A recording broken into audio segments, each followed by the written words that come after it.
Good morning students. तो last class में अपन topic पढ़ रहे थे क्लासिफिकेशन ऑफ कॉन्ट्रैक्ट्स। तो जैसे आपने देखा था कि on the basis of validity, यानी वैलिडिटी के बेसिस पर कितने टाइप का कॉन्ट्रैक्ट होते हैं, ये कल अपने थोड़ा सा स्टडी किया था। चलो उसी को अपन थोड़ा सा और आगे बढ़ाते हैं। ठीक है, चलिए स्टार्ट करते हैं इसको कि on the basis of validity contract कितने टाइप के होते हैं, उसी चीज को आगे स्टडी करते हैं। तो कल आपको दो टर्म बताई थी, उनको एक बार दोबारा से मैं यहाँ आपको रिवाइज करवा देता हूं। एक तो था बेटा वॉइड एग्रीमेंट, एक होता है वॉइड कॉन्ट्रैक्ट। दोनों चीज सेम नहीं है, ठीक है। कहीं आप ये समझ लो कि दोनों चीज सेम है। देखो, वॉइड एग्रीमेंट का मतलब है कि ऐसा agreement which is not enforceable by law, कि ऐसा एग्रीमेंट जो स्टार्टिंग से ही, जैसे आपने माइनर के साथ एग्रीमेंट किया तो एग्रीमेंट है बट नॉट एनफोर्सेबल।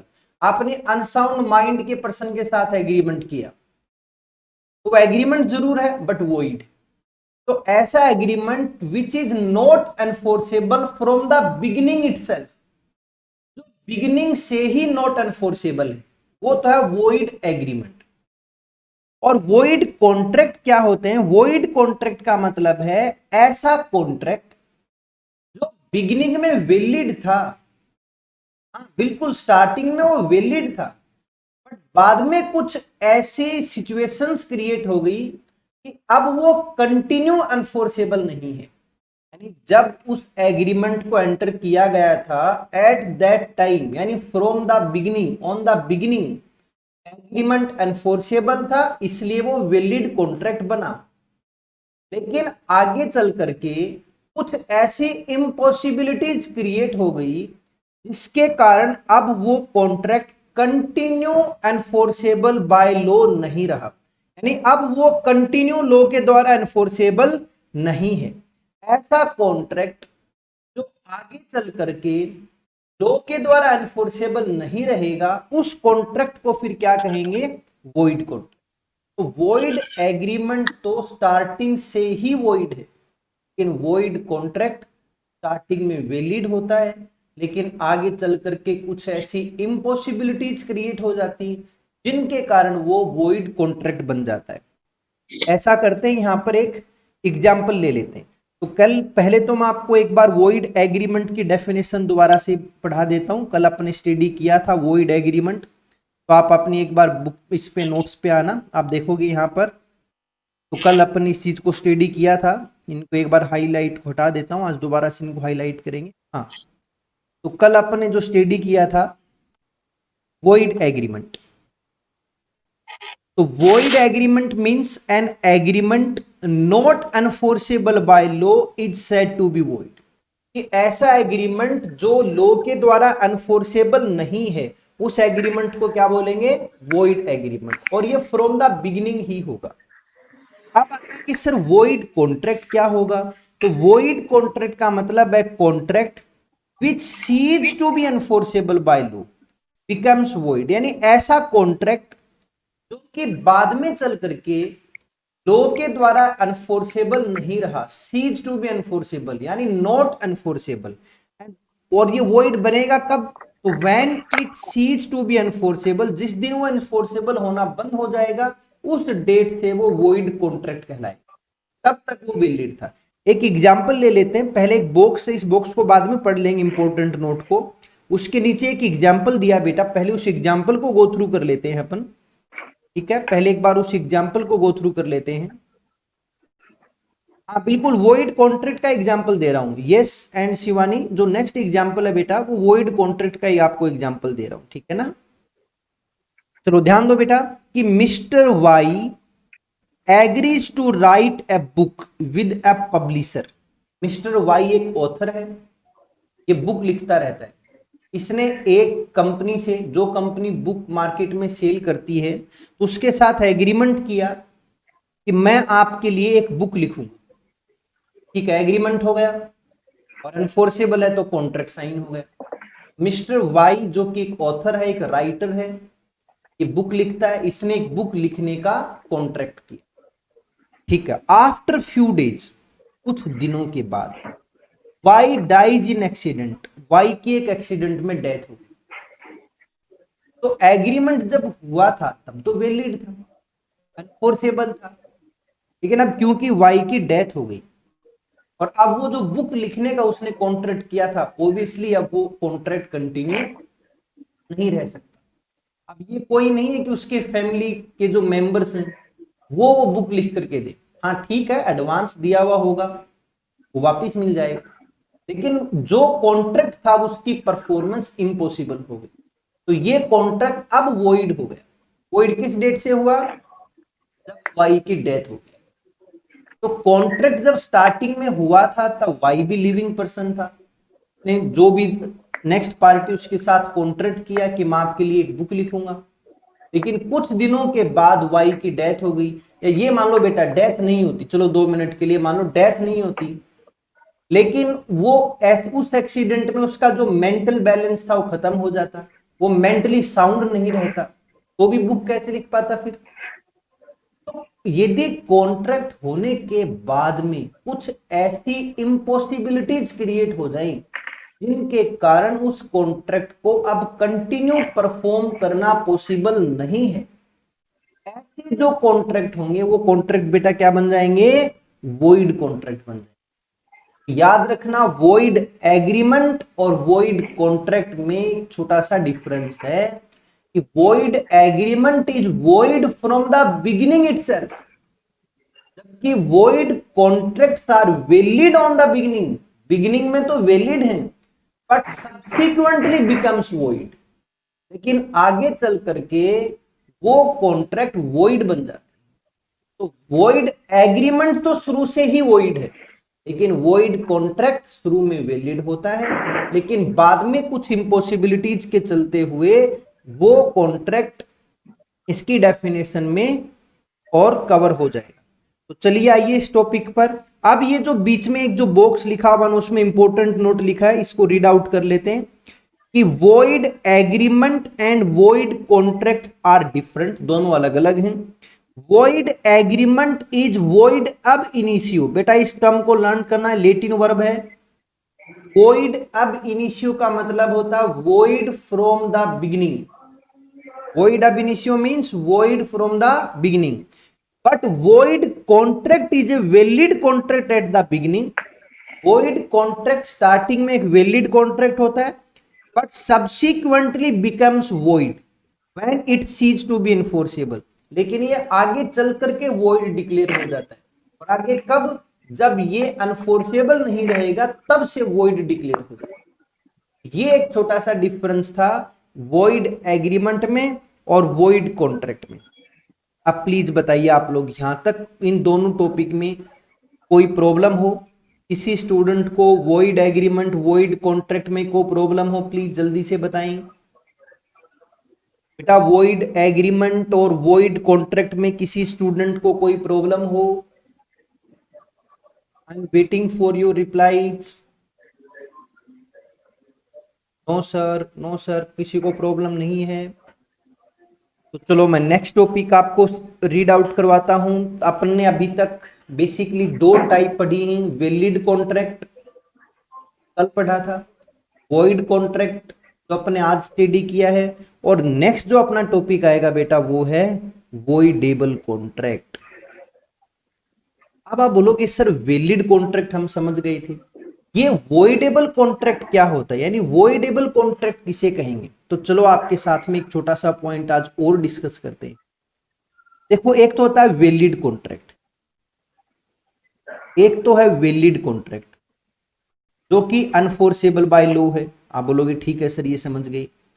एक है वॉइड कॉन्ट्रैक्ट, ठीक है, जिसमें जो लॉ के द्वारा एनफोर्सेबल नहीं होगा वो कॉन्ट्रैक्ट वॉइड होगा।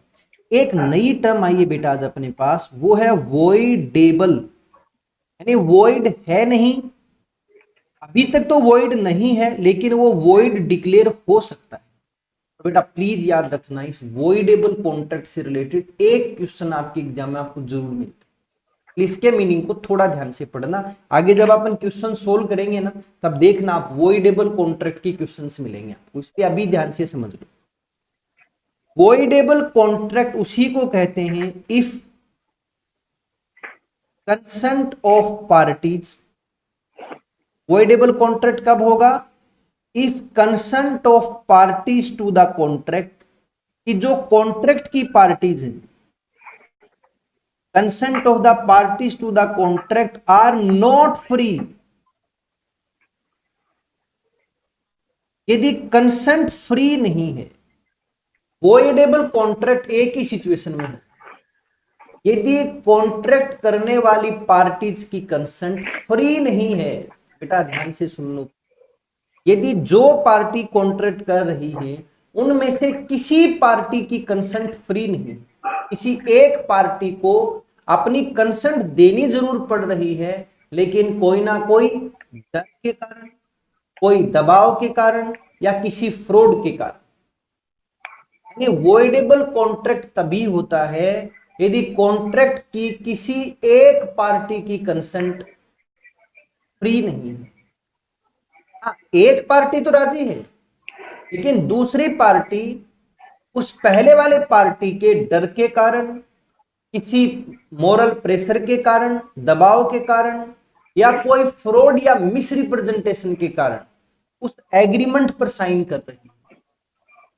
जैसे अनिल एक बाहुबली है, उसने सुनील को बोला कि देख तेरा ये जो मकान है मेन रोड पे सिचुएटेड है, कॉर्नर मकान है, ये तो मुझे 50 लाख रुपीज में सेल करने का एग्रीमेंट कर ली, नहीं तो मैं तुझे या तेरे परिवार के किसी बंदे को और कोई इंजरी पहुंचा सकता हूं, नुकसान कर सकता हूं। अब बेचारा सुनील डर गया, उसने डर के मारे अपना शायद 3-4 करोड़ रुपए का मकान 50 लाख रुपए में बेचने को तैयार, साइन कर दिया उसने एग्रीमेंट पर।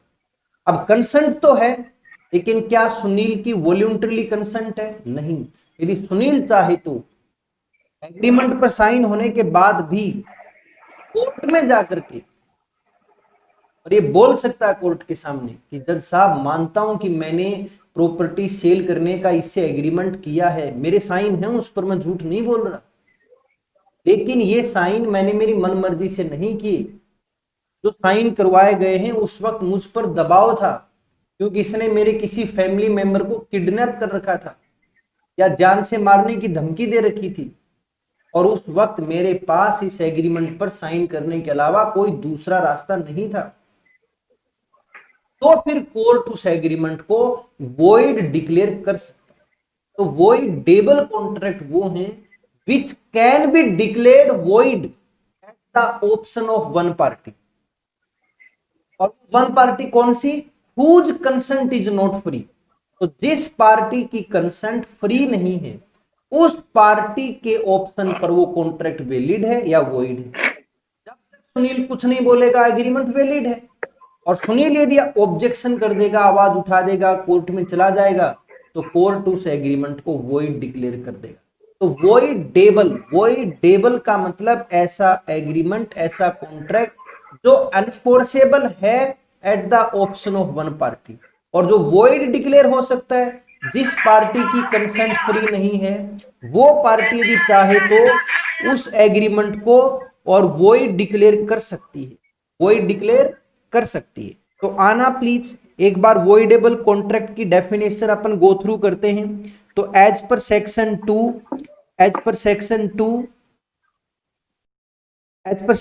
2 और क्लोज आई के according an agreement which is unenforceable by law at the option of one or more parties thereto, यानी कॉन्ट्रैक्ट की कुछ पार्टीज के ऑप्शन पर वो एग्रीमेंट अनफोर्सेबल है, but not at the option of other party. Contract की दूसरी party के ऑप्शन पर अनफोर्सेबल, यानी कॉन्ट्रैक्ट के एक पार्ट के ऑप्शन पर वो अनफोर्सेबल है, वो पार्ट जब तक ऑब्जेक्शन नहीं करेगा वैलिड है।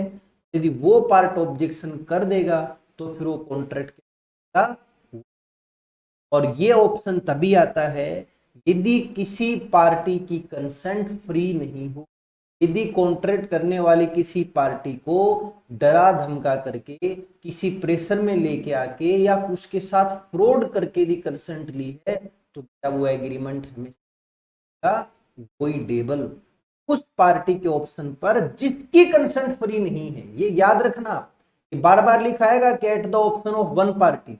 तो वन पार्टी कौन सी? तो one party means whose consent is not free, जिसकी कंसेंट फ्री नहीं है, जिसको डरा धमका करके कंसेंट लिया गया है, उस पार्टी के पास ऑप्शन है कि उस एग्रीमेंट को चाहे तो वैलिड रख ले और चाहे तो उस एग्रीमेंट को वॉइड डिक्लेयर। यहां तक कोई दिक्कत? बेटा वॉइडेबल कॉन्ट्रैक्ट में किसी को प्रॉब्लम? अरे वॉइडेबल कॉन्ट्रैक्ट में किसी स्टूडेंट को प्रॉब्लम? No sir. असु भी बोल रहा है नो सर। ठीक है मनीष, सब लोग ठीक है। चलो बेटा अब एग्जाम्पल बता दो। तो मनीष एग्जाम्पल ही तो अभी बताया था, चलो दोबारा बता देता हूं बेटा। एग्जाम्पल जैसे फॉर एग्जाम्पल कि एक पर्सन को कोई प्रॉपर्टी परचेज करनी है और जिसके पास वो प्रॉपर्टी वो बेचने को तैयार नहीं है, और जब तक वो बेचने को तैयार नहीं होगा तब तक एग्रीमेंट नहीं हो सकता। तो आपने क्या किया, जो पर्सन की प्रॉपर्टी है उस पर कोई दबाव बनाया, उसको जान से मारने की धमकी दी, या उसके परिवार के किसी बंदे को जान से मारने की धमकी दी, या और किसी टाइप का उस पर प्रेशर बना करके आपने उसकी कंसेंट ले ली, तो एग्रीमेंट तो हो गया। लेकिन क्या वो प्रॉपर्टी का ओनर अपनी मर्जी से उस प्रॉपर्टी को सेल कर रहा है? क्या सच में वो वॉलंटरली वो प्रॉपर्टी सेल कर रहा है? नहीं कर रहा। तो ये जो एग्रीमेंट हुआ, ये एग्रीमेंट जरूर है, लेकिन ये एग्रीमेंट कौन से नेचर का है? वॉइडेबल। वो प्रॉपर्टी का ओनर यदि कल चाहे तो कोर्ट में जाकर के ऑब्जेक्शन कर सकता है, तो कोर्ट उस एग्रीमेंट को फिर वॉइड डिक्लेयर कर देगा। क्या डिक्लेयर कर देगा? वॉइड डिक्लेयर कर देगा। जब तक आप ऑब्जेक्शन नहीं करोगे तब तक वैलिड है, ऑब्जेक्शन कर दोगे तो एग्रीमेंट वॉइड डिक्लेयर हो सकता है, और वो भी कोर्ट के थ्रू होगा। तो वॉइडेबल कॉन्ट्रैक्ट में जिस पार्टी की कंसेंट फ्री नहीं है, वो पार्टी चाहे तो उस एग्रीमेंट को वैलिड रख सकती है। वैलिड तो है ही, ऑब्जेक्शन नहीं करोगे तो। लेकिन वो पार्टी चाहे तो उस एग्रीमेंट को और वॉइड डिक्लेयर करवा सकती है। तो ये था आपका वॉइडेबल कॉन्ट्रैक्ट। अब एक टॉपिक और आता है इसी में, इलीगल कॉन्ट्रैक्ट क्या होता है। देखो इलीगल कॉन्ट्रैक्ट वॉइड तो हमेशा होगा, ये एक चीज आप लर्न कर लेना, इलीगल कॉन्ट्रैक्ट वॉइड हमेशा होगा। जो भी कॉन्ट्रैक्ट इलीगल होगा वो वॉइड तो होगा ही होगा, ये कंफर्म है। जो कॉन्ट्रैक्ट इलीगल है वो वॉइड तो जरूर हो। इलीगल कॉन्ट्रैक्ट होते कौन से हैं? जिन कॉन्ट्रैक्ट का, ध्यान से सुनना मेरी लाइन को, जिन कॉन्ट्रैक्ट्स का ऑब्जेक्ट कोई अनलॉफुल एक्टिविटी करना हो, कोई अनलॉफुल एक्टिविटी परफॉर्म करना हो। अब जैसे कि एक अनिल नाम का पर्सन है, साउंड माइंड का है, मेजर पर्सन है।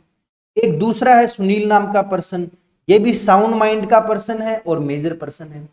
दोनों ने आपस में एक एग्रीमेंट किया कि चले यार अपन मिल करके और कोई बैंक में चोरी करते, हाँ बैंक में डकैती डालते हैं, जिसको डेकोइटी बोलते हैं, कि चलो अपन बैंक में चल करके चोरी करते हैं, किसी बैंक को लूटते हैं, कोई एटीएम को लूटते हैं।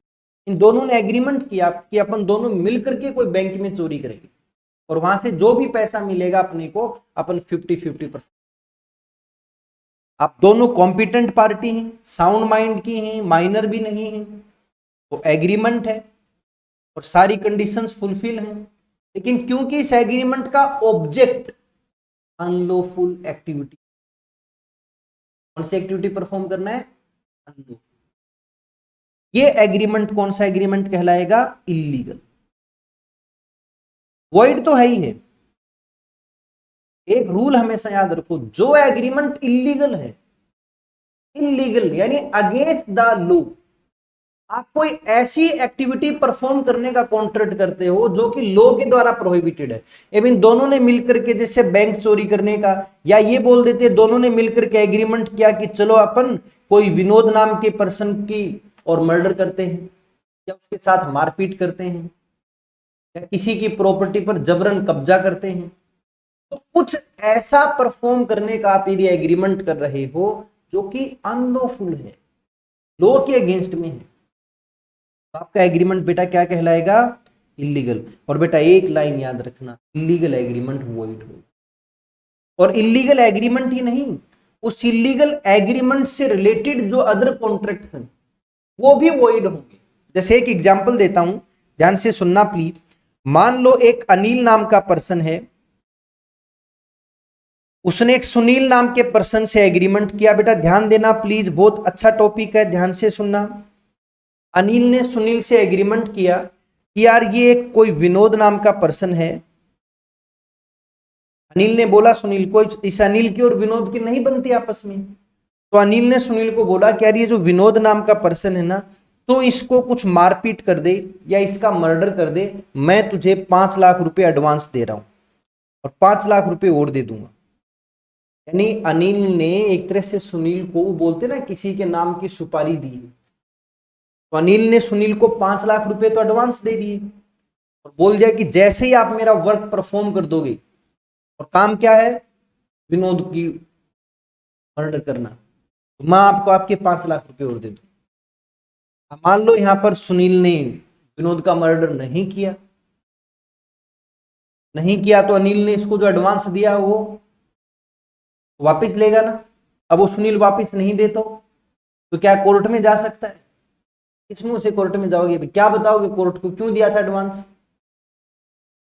तो इलीगल एग्रीमेंट में जो अदर एग्रीमेंट्स हैं, जैसे आपने को एडवांस दे दिया या एडवांस ले लिया, यानी इलीगल कॉन्ट्रैक्ट में उससे रिलेटेड जो ट्रांजैक्शंस हैं वो ट्रांजैक्शंस भी वॉइड। आप इलीगल कॉन्ट्रैक्ट की डेफिनेशन पढ़ना प्लीज, आना एक बार अपने स्टडी मटेरियल पे।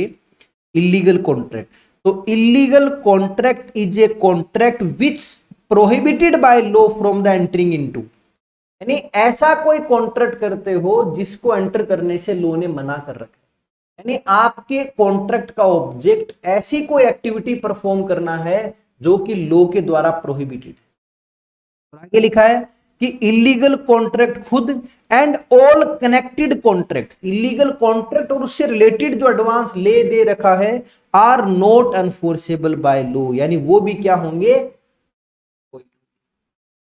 तो इलीगल कॉन्ट्रैक्ट तो वॉइड होगा ही होगा, उससे रिलेटेड भी जो कॉन्ट्रैक्ट थे वो कॉन्ट्रैक्ट भी बेटा क्या होंगे यहां पर? वॉइड। इलीगल कॉन्ट्रैक्ट हमेशा वॉइड होगा। इलीगल कॉन्ट्रैक्ट वो होते हैं जहां पर आप जो कॉन्ट्रैक्ट कर रहे हो वो कुछ ऐसे ऑब्जेक्ट के लिए है जिस ऑब्जेक्ट को लॉ ने प्रोहिबिट कर, वैसे कॉन्ट्रैक्ट को अपन क्या बोलेंगे? Illegal contract. बेटा एक लाइन बोल रहा हूं, समझ में आ जाए तो बताना जरूर। illegal contracts are void contracts. Illegal contracts are void contracts. यानी every illegal contract is A void contract. जो भी इलीगल कॉन्ट्रैक्ट होगा वो वॉइड कॉन्ट्रैक्ट जरूर होगा, but every void contract is not illegal. दोबारा बोल रहा हूं, every illegal contract is void contract, but every void contract is not illegal contract. जो इलीगल होगा वो तो वॉइड होगा ही होगा, कंफर्म है। तो लेकिन हर वॉइड कॉन्ट्रैक्ट इलीगल हो ये जरूरी नहीं है। बताइए क्या ये स्टेटमेंट ट्रू है? बेटा ट्रू फॉल्स के भी क्वेश्चन आते हैं आपके एग्जाम में, और ये क्वेश्चन कई बार रिपीट हुआ इसलिए पूछ रहा हूं। Every illegal contract is void but every void contract is not illegal. ये स्टेटमेंट ट्रू है क्या? यस ट्रू है, बिल्कुल सही, सब बच्चे बोल रहे हैं ट्रू है। Nothing like it. Thank you very much, thank you to all of you. तो ये थे अपनी छोटी छोटी कॉन्ट्रैक्ट की टाइप। वैलिड कॉन्ट्रैक्ट क्या होता है, वॉइड कॉन्ट्रैक्ट क्या होता है, वॉइडेबल कॉन्ट्रैक्ट क्या होता है, और इलीगल कॉन्ट्रैक्ट क्या। ठीक है, ये तो था कि types of contract on the basis of validity. अब जो अपना पॉइंट है वो है कि type of contract on the basis of performance. हाँ, on the basis of performance, कि परफॉर्मेंस के आधार पर कॉन्ट्रैक्ट कितने टाइप। तो बेटा परफॉर्मेंस के आधार पर कॉन्ट्रैक्ट को आपने दो कैटेगरीज में डिवाइड। एक कैटेगरी है एग्जीक्यूटेड कॉन्ट्रैक्ट्स और एक कैटेगरी है एग्जीक्यूटरी कॉन्ट्रैक्ट।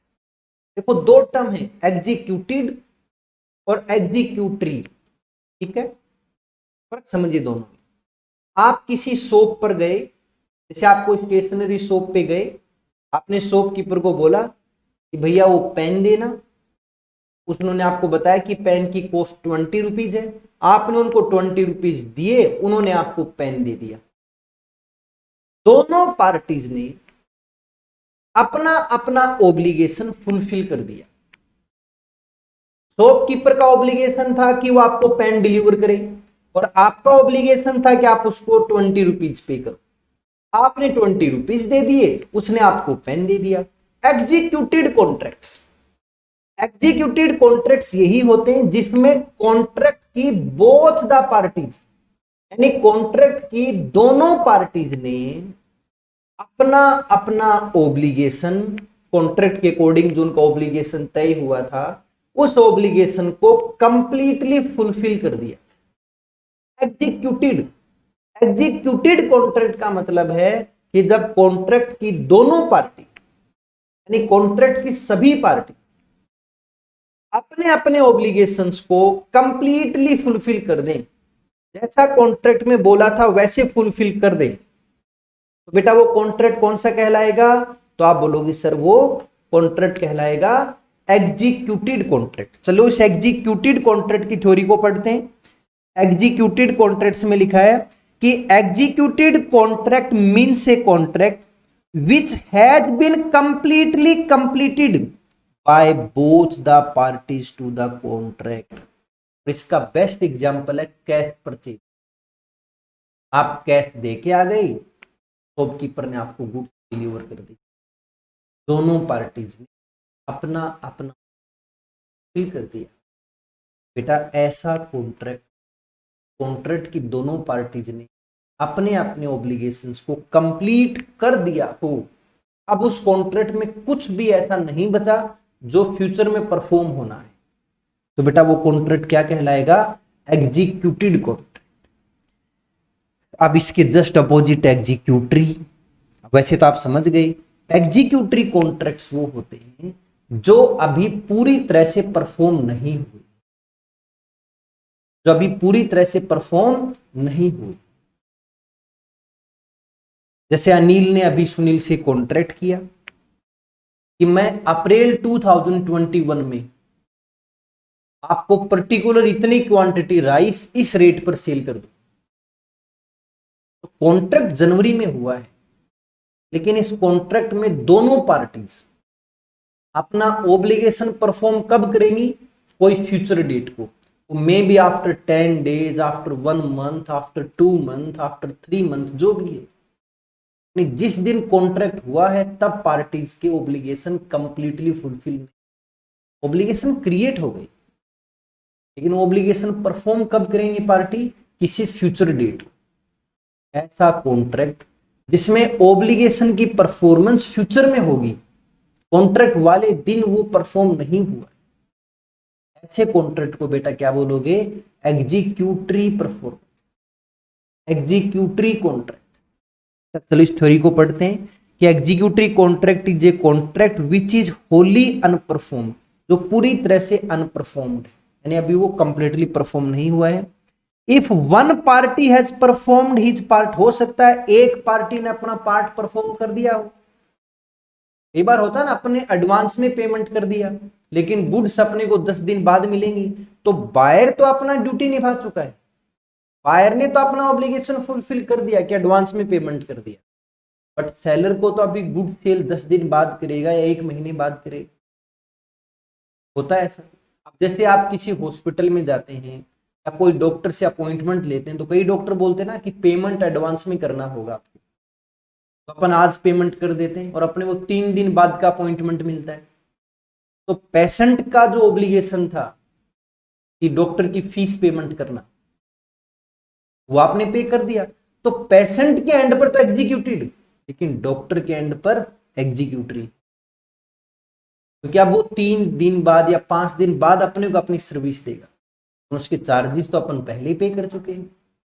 तो एग्जीक्यूटरी कॉन्ट्रैक्ट में ऐसा हो सकता है या तो दोनों पार्टी का ही ऑब्लिगेशन बाकी हो तो भी एग्जीक्यूटरी, या एक पार्टी का ऑब्लिगेशन एग्जीक्यूट हो चुका हो, जैसे एडवांस में पेमेंट हो गया हो, या फिर सेलर ने गुड सेल करनी हो और बायर 2 महीने बाद पेमेंट करेगा। क्रेडिट सेल नहीं होती क्या? क्रेडिट सेल में सेलर का तो ऑब्लिगेशन फुलफिल हो चुका है, सेलर की ड्यूटी गुड सेल करने की थी, उसने सेल कर दी, अब तो बायर को पेमेंट करना है। तो क्रेडिट सेल हो गई तो वहां पर भी क्या है, एग्जीक्यूटरी कॉन्ट्रैक्ट है कि बायर को अभी पार्ट पेमेंट करना। तो यही लिखा है कि if one party has performed his obligation but the other party has not yet completed his obligation on the part, तो कॉन्ट्रैक्ट अभी भी क्या रहेगा, एग्जीक्यूटरी कॉन्ट्रैक्ट रहेगा। तो एग्जीक्यूटेड में तो एग्जीक्यूटेड जहां पर दोनों पार्टीज ने अपने अपने ऑब्लिगेशन को कंप्लीटली कंप्लीट कर दिया, और एग्जीक्यूटरी कॉन्ट्रैक्ट में अभी भी पार्ट अनपरफॉर्म्ड है, या तो दोनों पार्टीज के एंड पे अनपरफॉर्म्ड है या किसी एक पार्टी के एंड पे अनपरफॉर्म्ड है। और बेटा एक चीज और सुन लो, एग्जीक्यूटरी कॉन्ट्रैक्ट्स को ही फर्दर 2 पार्ट में डिवाइड किया है। यदि आप ध्यान दोगे ना तो एग्जीक्यूटरी कॉन्ट्रैक्ट की फर्दर 2 टाइप और हैं, एग्जीक्यूटरी की ही सब कैटेगरी है ये। इसमें पहला है यूनिलेटरल कॉन्ट्रैक्ट, यानी unilateral executory contract. Unilateral executory contract का मतलब है कि ऐसा एग्जीक्यूटरी कॉन्ट्रैक्ट जिसमें एक पार्टी ने अपना पार्ट परफॉर्म कर दिया, एक पार्टी को अपना पार्ट परफॉर्म करना अभी भी बाकी है। एग्जीक्यूटरी तो होगा ही होगा, और उसको बोलेंगे यूनिलेटरल। यूनिलेटरल यानी at the end of one person, यानी ऐसा कॉन्ट्रैक्ट जो एग्जीक्यूटरी है क्योंकि उसके एक पार्टी ने तो अपना पार्ट परफॉर्म कर दिया। जैसे क्रेडिट सेल होती है, एग्जांपल सुनो, क्रेडिट सेल नहीं होती तो सेलर ने तो गुड सेल कर दी, अब बायर की ड्यूटी है कि वो पेमेंट कर दे क्रेडिट पीरियड खत्म होते ही। वो 1 महीने का 2 महीने का जो भी टाइम दिया होगा सेलर ने, क्रेडिट पीरियड खत्म होता तो सेलर अपना part has performed but buyer को अपना पार्ट टू बी परफॉर्म्ड। तो ये एग्जीक्यूटरी कॉन्ट्रैक्ट है, ये यूनिलेटरल एग्जीक्यूटरी कॉन्ट्रैक्ट, क्योंकि एक पार्ट पर तो एग्जीक्यूटेड है और एक पार्ट पर एग्जीक्यूटरी है। जिस पार्ट पर एग्जीक्यूटरी वो यूनिलेटरल। एक होता है बाइलेटरल, कि जब कॉन्ट्रैक्ट की दोनों पार्टीज के ही ऑब्लिगेशन पेंडिंग हो। जैसे आज जनवरी में आपने कॉन्ट्रैक्ट किया है, अनिल ने सुनील से कॉन्ट्रैक्ट किया है कि अप्रैल में वो राइस सेल करेगा तभी बायर पेमेंट करेगा, यानी अप्रैल में ही तो सेल होगी और तभी पेमेंट होगी। एग्रीमेंट आज हो गया, प्राइस क्या होगा वो तय हो गया आज, लेकिन उस गुड्स की डिलीवरी भी आगे फ्यूचर में होनी है और पेमेंट भी तभी करेगा, यानी दोनों पार्टीज के ऑब्लिगेशन पेंडिंग है और दोनों पार्टी अपने ऑब्लिगेशन को फ्यूचर डेट में परफॉर्म करेंगे। बेटा ये एग्रीमेंट क्या कहलाएगा, एग्जीक्यूटरी तो है ही है, बाइलेटरल एग्जीक्यूटरी, दोनों एंड पर ही पेंडिंग है, दोनों एंड को ही अपना अपना पार्ट परफॉर्म करना है, ये कहलाएगा बाइलेटरल कॉन्ट्रैक्ट। तो on the basis of performance आपने कॉन्ट्रैक्ट को 2 कैटेगरी में डिवाइड किया। एग्जीक्यूटेड, जब कॉन्ट्रैक्ट की दोनों पार्टीज ने अपना ऑब्लिगेशन परफॉर्म कर दिया हो। फिर दूसरा आता है एग्जीक्यूटरी, जब किसी कॉन्ट्रैक्ट का कोई पार्ट अनपरफॉर्म्ड है वो कहलाएगा एग्जीक्यूटरी। एग्जीक्यूटरी कॉन्ट्रैक्ट्स को भी बेटा आपने 2 कैटेगरी में डिवाइड किया, यूनिलेटरल एग्जीक्यूटरी कॉन्ट्रैक्ट और बाइलेटरल एग्जीक्यूटरी को। एक पार्टी का ऑब्लिगेशन पेंडिंग हो, एक पार्टी पूरा कर चुकी हो यूनिलेटरल, और दोनों ही पार्टीज के ऑब्लिगेशन पेंडिंग हो, फ्यूचर में परफॉर्म होने हो, तो उसको बोलते हैं बेटा बाइलेटरल। यहां तक किसी को दिक्कत हो तो बताइए। On the basis of performance आपने 2 कॉन्ट्रैक्ट पढ़े, एग्जीक्यूटेड कॉन्ट्रैक्ट और एग्जीक्यूटरी कॉन्ट्रैक्ट। यहां तक किसी को दिक्कत है बेटा, यहां तक के टॉपिक में प्रॉब्लम है? नो सर, नो सर, चलो ठीक है, थैंक यू बेटा, थैंक यू। हाँ, अब अपना जो नेक्स्ट टॉपिक आता है, वैसे आपको ध्यान होगा जब अपन लास्ट क्लास में कुछ क्वेश्चन सोल्व कर रहे थे तब थोड़ा सा आपको ये समझाया भी था, ठीक है। चलो इसको मैं आप यहाँ पर आपको थोड़ा डिटेल में समझा देता हूँ। On the basis of formation of contract, यानी कॉन्ट्रैक्ट क्रिएट करते टाइम कॉन्ट्रैक्ट कितने टाइप का होता है, on the basis of formation of contract. तो उसको अपन यहां पर आंसू को प्रॉब्लम, आंसू ने ये सर बोला है। हाँ आंसू बताइए क्या प्रॉब्लम है बेटा, आप बताइए क्या पूछना चाह रहे हैं। आंसू कुछ प्रॉब्लम पूछना है या आपका ये सर मैं समझ नहीं पाया। अब लिख दिया नो सर। चलो ठीक है बेटा कोई बात नहीं। एनीवे खैर, तो नेक्स्ट टॉपिक पे ध्यान दें प्लीज। देखो आपको जब भी ऐसा लगे ना कि कोई टॉपिक समझ में नहीं आ रहा हो तो प्लीज बेटा मुझे ना चैटिंग में मैसेज कर दिया करो कि सर ये टॉपिक है, ये प्रॉब्लम। विश्वास करना ऐसा कोई टॉपिक होगा ही नहीं कि आपको प्रॉब्लम रह जाए और मैं आगे पढ़ा दूं, कभी नहीं होगा ऐसा। आप मुझसे जो क्वेश्चन पूछोगे मैं आपको जरूर बताऊं, है ना। तो बिना किसी हेजिटेशन के आप बोल दिया करो कि सर ये टॉपिक है, प्लीज इसको एक बार रिपीट कर दो, मैं खुशी खुशी से दोबारा रिपीट कर दूंगा, कोई दिक्कत की बात नहीं, है ना। चलो नेक्स्ट टॉपिक है बेटा, on the basis of formation of contract. Contract के फॉर्मेशन के बेसिस पे कॉन्ट्रैक्ट कितने टाइप का है, यानी कॉन्ट्रैक्ट क्रिएट करने के आधार पर कॉन्ट्रैक्ट कितने टाइप का है। तो आपको ध्यान होगा आपने टॉपिक पढ़ा था एक्सप्रेस कॉन्ट्रैक्ट। देखो एक्सप्रेस कॉन्ट्रैक्ट वो है जिन कॉन्ट्रैक्ट की terms and conditions by words decided है। वो वर्ड्स रिटन भी हो सकते हैं या ओरल भी हो सकते हैं, यानी ऐसा कॉन्ट्रैक्ट जिसकी टर्म्स एंड कंडीशंस पार्टीज ने बाय वर्ड्स डिसाइड की, अब चाहे वो ओरल हो या रिटन। यहां पर टर्म्स एंड कंडीशन अज्यूम नहीं की, जिस कॉन्ट्रैक्ट की terms and condition expressly clearly mention है, चाहे ओरली मेंशन हो चाहे राइटिंग में मेंशन, ऐसे कॉन्ट्रैक्ट को हमेशा क्या बोलते हैं, एक्सप्रेस कॉन्ट्रैक्ट। देखो इसका मीनिंग पढ़ते हैं कि express contract means a contract whose terms are expressed by words और इन राइटिंग, या तो ओरल होगा या राइटिंग में। सेक्शन 9 भी यही बोलता है कि इफ ए प्रपोजल और acceptance of any promise is made in words, यदि किसी भी प्रपोजल या ऑफर या एक्सेप्टेंस वर्ड्स में है तो फिर वो प्रोमिस क्या कहलाएगा, एक्सप्रेस प्रोमिस कहलाएगा, यानी एक्सप्रेस कॉन्ट्रैक्ट। एग्जाम्पल देख लो बेटा, Anil tells Sunil on telephone, Anil ने सुनील को टेलीफोन पे बताया कि he offers to sell his office, ये ऑफिसर लिखा है, ये ऑफिस होगा बेटा, ठीक है ना, आर गलत लगा हुआ इसमें। तो अनिल ने सुनील को बताया कि वो अपनी ऑफिस प्रीमाइसिस 50 लाख रुपीज में सेल करना चाहता है, यानी अनिल ने फोन पर बोल करके सुनील को बताया है कि मैं मेरा ऑफिस बेचना चाहता हूं 50 लाख रुपए, सुनील को ऑफर दिया। And Sunil in reply informs, और सुनील ने फोन पे उसको रिप्लाई किया अनिल को कि ही एक्सेप्ट द ऑफर, कि ठीक है मुझे आपका ऑफर पसंद है। ये एक्सप्रेस कॉन्ट्रैक्ट, इस कॉन्ट्रैक्ट में कौन सी प्रॉपर्टी, सब कुछ बाय वर्ड्स डिसाइड, ऐसा कॉन्ट्रैक्ट जिसकी terms and condition by words, words में बी ओरल में बी इन राइटिंग, ऐसे कॉन्ट्रैक्ट को बोलेंगे एक्सप्रेस कॉन्ट्रैक्ट। अब आप बोलोगे सर नेक्स्ट कौन सा, फिर नेक्स्ट है बेटा इंप्लाइड, इंप्लाइड कॉन्ट्रैक्ट।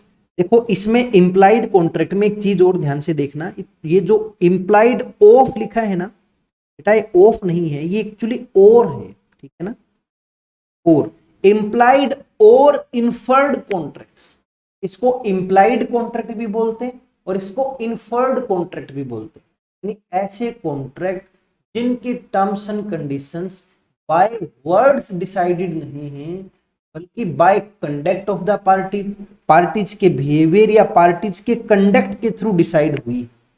ऐसे जो कॉन्ट्रैक्ट हैं उन कॉन्ट्रैक्ट को अपन क्या बोलते हैं, इंप्लाइड कॉन्ट्रैक्ट। ऐसा करते हैं, पहले इंप्लाइड कॉन्ट्रैक्ट का मैं आपको एक एग्जांपल समझा देता हूं, क्योंकि एग्जांपल समझ लोगे ना तो फिर आपके लिए वो थोड़ा सा इजी हो जाएगा। नेक्स्ट पेज पे आते हैं, ध्यान से देखना बेटा, इस पेज पे एक एग्जांपल पढ़ा रहा हूं आपको, मेरे साथ साथ चलना। वेयर ए कुली, कुली जानते हो ना, जो रेलवे स्टेशन पे होते हैं, जो आपका लगेज बाहर से उठा करके अंदर रेलवे स्टेशन में आपकी ट्रेन तक लेके जाना, या ट्रेन से आप आए हो तो आपका लगेज बाहर तक लेके आना। तो where A Quli in a uniform, और जो कुली होते हैं उनकी एक यूनिफॉर्म होती है, एक यूनिफॉर्म पहना हुआ coolie picks up the luggage of Anil to be carried out of the railway station without being asked by Anil. यानी अनिल जैसे ही ट्रेन से उतरा, उसने अपनी ब्रीफ केस और बैग नीचे रखे, कितनी देर में कुली वहां पर आता है। उसने अनिल से नहीं पूछा, उसने उस बैग को उठाया, अपने सर पे रखा, ब्रीफ केस को अपने हाथ में लिया, और अनिल ने मना भी नहीं किया, और उनको लेकर के वो चल पड़ा। अनिल भी उसके साथ साथ चल पड़ा। अब क्या तय हुआ कि आप कितने रुपए लोगे? नहीं हुआ ना। साइलेंटली कुली वहां आता है, उसने देखा कि कोई पैसेंजर आए हैं, उनके पास ज्यादा सामान है, ओब्वियसली उनको बाहर जाने के लिए किसी की हेल्प चाहिए, तो कुली वहां पर आता है, उसने उसका सामान उठाया और चल दिया। एंड अनिल अलाउज, और अनिल ने उसको ऐसा करने के लिए अलाउ किया, मना नहीं किया, आराम से अपना लगेज, अपना ब्रीफ केस, अपना बैग उसको दे दिया। It is an implied contract, ये इम्प्लाइड कॉन्ट्रैक्ट है। क्या यहाँ पर कॉन्ट्रैक्ट की टर्म्स कंडीशन, क्या उन्होंने पहले 2 मिनट बात की कि इतना सामान है, इतने रुपए लगेंगे, फिर आप वहां कुछ नहीं, कुली आया, उसने अपना लगेज की तरफ हाथ किया, अनिल ने उसको लगेज दे दिया, उसने अपने सर पे रखा, दिए। ये इम्प्लाइड कॉन्ट्रैक्ट।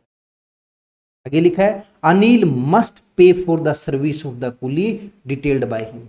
ये जो सर्विस यहाँ पर कुली ने उसको दी है, लगेज से प्लेटफॉर्म से और रेलवे स्टेशन से बाहर लेकर के दिया आया है, इम्प्लाइड कॉन्ट्रैक्ट। क्या इस कॉन्ट्रैक्ट की टर्म्स कंडीशन बाय वर्ड्स, चाहे राइटिंग में या ओरल डिसाइड हुई थी? नहीं हुई। कितने रुपए लेंगे, कोई बात तय हुई? बेटा कौन सा कॉन्ट्रैक्ट है? ऐसा कॉन्ट्रैक्ट की terms and condition bye conduct of the parties decide होती है, इम्प्लाइड कॉन्ट्रैक्ट। अब इसका ऊपर मीनिंग पढ़ लो चाहिए। अब इसकी डेफिनेशन पढ़ लो कि implied contracts are those contracts which are made by an act, या तो किसी लॉ के थ्रू बनाए जाते हो, या by the conduct of the parties, and not by the words. By the words नहीं होंगे, वहां वर्ड्स कुछ भी नहीं है, वहां एक पार्टी का बिहेवियर या उसका कुछ परफॉर्म करना ही इस चीज का एक तरह से टर्म्स कंडीशन है, एग्रीमेंट है, और उन पार्टीज के बीच में वो इंप्लाइड कॉन्ट्रैक्ट साइन हुआ है। बताइए प्लीज, एक्सप्रेस और इंप्लाइड कॉन्ट्रैक्ट में किसी को प्रॉब्लम? बेटा एक्सप्रेस कॉन्ट्रैक्ट और इंप्लाइड कॉन्ट्रैक्ट में किसी स्टूडेंट को प्रॉब्लम? बोल ही नहीं रहे। अरे कोई प्रॉब्लम किसी को? No problem, no problem, no sir, no sir. चलो ठीक है, तो एक टाइप और बच गई इसमें, और ये है ई कॉन्ट्रैक्ट। और ये तो आजकल आप जानते हो, ये तो मुझसे ज्यादा जानते हो आप। आजकल जैसे आप अमेजोन के थ्रू, फ्लिपकार्ट के थ्रू ये जो शॉपिंग करते हो, ये जो कॉन्ट्रैक्ट जो ऑनलाइन साइन होते हैं, ई कॉन्ट्रैक्ट, ये ईमेल के थ्रू भी हो सकते हैं, और कई कई बार तो आजकल कई कंपनीज ने ऐसे सॉफ्टवेयर डेवलप कर लिए, जैसे एक आपको रेगुलरली मटेरियल परचेज करना है, और आपका एक सप्लायर फिक्स है, उसको अपन हर बार परचेज ऑर्डर नहीं देंगे। आप दोनों ने एक सॉफ्टवेयर डेवलप कर लिया, सॉफ्टवेयर में आप क्वांटिटी फिल कर देते हो एक शेड्यूल करके, और वो सप्लायर के पास टाइम टू टाइम मैसेज जाता रहता है, और सप्लायर भी अकॉर्डिंगली आपको, आजकल आपने देखा होगा ना ऑटो रिप्लाई, जैसे आप मैसेज भेजते हो, कई बार ऐसा व्हाट्सएप पे भी तो होता है, आपका कोई जानकार, आपने उसको जैसे ही मैसेज किया, उसकी तरफ से एक ऑटो रिप्लाई आ जाता है, हमें आपका मैसेज मिल गया है, और समय मिलते ही हम कंसीडर करके आपको जवाब दें। ये जो एक कम्युनिकेशन चल रहा है, पार्टीज डायरेक्ट नहीं, वो इलेक्ट्रॉनिक मींस के थ्रू कर रही है, ऐसे कॉन्ट्रैक्ट को क्या बोलेंगे? ई कॉन्ट्रैक्ट। हाँ, इलेक्ट्रॉनिक कॉन्ट्रैक्ट। तो आइए इसकी थ्योरी को रीड आउट करते हैं। ई कॉन्ट्रैक्ट्स यानी इलेक्ट्रॉनिक कॉन्ट्रैक्ट्स की थ्योरी को रीड आउट करते हैं कि when a contract is entered into bye 2 और more parties using electronic means, जैसे कि ईमेल, तो ऐसे कॉन्ट्रैक्ट को क्या बोलेंगे? ई कॉन्ट्रैक्ट। तो इन इलेक्ट्रॉनिक कॉमर्स यानी ई कॉमर्स में डिफरेंट पार्टीज या डिफरेंट पर्संस क्रिएट नेटवर्क, वो नेटवर्क बनाते हैं और वो सब पार्टी लिंक्ड हैं एक दूसरे से, एक दूसरे के नेटवर्क से। और ये जो टेक्नोलॉजी सिस्टम है जो इन पार्टीज को कनेक्ट करता है, उन्होंने कोई ऐप बना रखी होगी, जैसे अमेजोन है, फ्लिपकार्ट, इनकी ऐप आप डाउनलोड करते हो, वहां पर उन्होंने अपने प्रोडक्ट रख रखे हैं, प्रोडक्ट को आप सर्च करते हो, फिर आपको जो प्रोडक्ट अच्छा लगता है उसको आप सिलेक्ट करते हो, ऐड टू माई कार्ट करते हो, फिर उसके बाद आप पेमेंट करते हो। तो ये जो सिस्टम है ना, जिस सिस्टम के थ्रू ये ई कॉन्ट्रैक्ट्स हो रहे हैं, और आपने जो क्लिक करते हैं ना आई एग्री, इसका मतलब कि जो भी टर्म्स एंड कंडीशंस हैं उस एग्री पे क्लिक करना। कि जब आप ऑनलाइन परचेजिंग करते हो तो उसमें आप प्रोडक्ट को सिलेक्ट करना, या कई बार वो पूछता है ना एग्री या डिसएग्री, या टर्म्स एंड कंडीशंस का एक चेक बॉक्स आता है, उस पर टिक करना होगा आपको। वो टिक करने का मतलब कि आपने इस एग्रीमेंट के सारी terms and condition read out कर ली। कल आप ये मना नहीं कर सकते कि ये तो मुझे बताया नहीं, एक्चुअली उन टर्म्स कंडीशन में सब कुछ लिखा होता है। पढ़ने का टाइम आपका नहीं, पढ़ते तो अपने नहीं, बाद में यदि कुछ गलत हुआ तो फिर बोलते हैं कि हमारे साथ धोखा हुआ है। ठीक है, तो नॉर्मली ऐसा होता है कई बार। तो ये जो सिस्टम है जिसके थ्रू ये लोग एक दूसरे से कनेक्ट होते हैं, बेटा इस सिस्टम को बोलते हैं ईडीआई। और ईडीआई की फुल फॉर्म भी बता देता हूं, इलेक्ट्रॉनिक डेटा इंटरचेंज। आपको, आपने जैसे ही क्लिक किया तो वो आपकी तरफ से रेस्पॉन्स था, फिर सिस्टम आपको रेस्पॉन्स देगा। तो ये जो कम्युनिकेशन हो रहा है इसको बोलते हैं अपन इलेक्ट्रॉनिक डेटा इंटरचेंज। तो ई कॉन्ट्रैक्ट्स वो कॉन्ट्रैक्ट जो इलेक्ट्रॉनिक मींस के थ्रू क्रिएट होते हैं, उन कॉन्ट्रैक्ट्स को क्या बोलते हैं, ई कॉन्ट्रैक्ट्स। और आगे बताया है कि this helps in doing business transactions using electronic mode. यानी जब से ई कॉन्ट्रैक्ट आया है, आजकल तो आप क्लासेज ऑनलाइन है, आपको खूब सारी क्लासेज ऐसे मिल जाएंगे कि आप ऐप डाउनलोड करो, वहाँ ऐप पे आपको रिकॉर्डेड वीडियोज मिल जाएंगे, आप ऑनलाइन पेमेंट कर देते हो तो रिकॉर्डेड वीडियो आपके अकाउंट में आ जाते हैं, आप आराम से उनको देख सकते, कई बार होता है। ठीक है, तो ये सब चीजें क्या है, ये ई कॉन्ट्रैक्ट्स, ये ई कॉन्ट्रैक्ट्स, इसलिए इनको ईडीआई कॉन्ट्रैक्ट भी बोलते हैं। देखना इनके क्या क्या नाम है, ये एग्जाम में आ सकते हैं। ईडीआई कॉन्ट्रैक्ट भी बोलते हैं। और बेटा ईडीआई की फुल फॉर्म तो ऊपर बताया था ना, इलेक्ट्रॉनिक डेटा इंटरचेंज। तो ईडीआई कॉन्ट्रैक्ट भी बोलते हैं, इनको साइबर कॉन्ट्रैक्ट्स भी बोलते हैं, और बेटा इनको माउस क्लिक कॉन्ट्रैक्ट भी बोलते हैं। ठीक है, 3-4 इसी के नाम है। ठीक है ना, इनमें से किसी भी नाम से क्वेश्चन आ जाए मीनिंग यही रहेगी। तो ये तो थे कि कॉन्ट्रैक्ट क्रिएट करने के आधार पर, यानी on the basis of creation, creation के आधार पर आपने कॉन्ट्रैक्ट को कितनी कैटेगरीज में डिवाइड किया। तो ये अपनी on the basis of formation अलग अलग आपको 3 टाइप। सबसे पहले आपने पढ़ा था on the basis of validity, फिर on the basis of performance, और फिर on the basis of formation. ये कॉन्ट्रैक्ट की छोटी छोटी वेरियस टाइप्स हैं जिन्होंने आपको ये बताया है कि कैसे कॉन्ट्रैक्ट को आप क्रिएट कर सकते हो। यहां तक के टॉपिक में किसी को प्रॉब्लम हो प्लीज बेटा, यहां तक के टॉपिक में किसी स्टूडेंट को प्रॉब्लम हो? अरे यहां तक के टॉपिक में किसी को प्रॉब्लम हो? No sir, no sir, no sir. अच्छा दिवांशु भी अभी आ गए, ठीक है। क्या पुनीत भी बोल रहा है sir no sir, no no sir.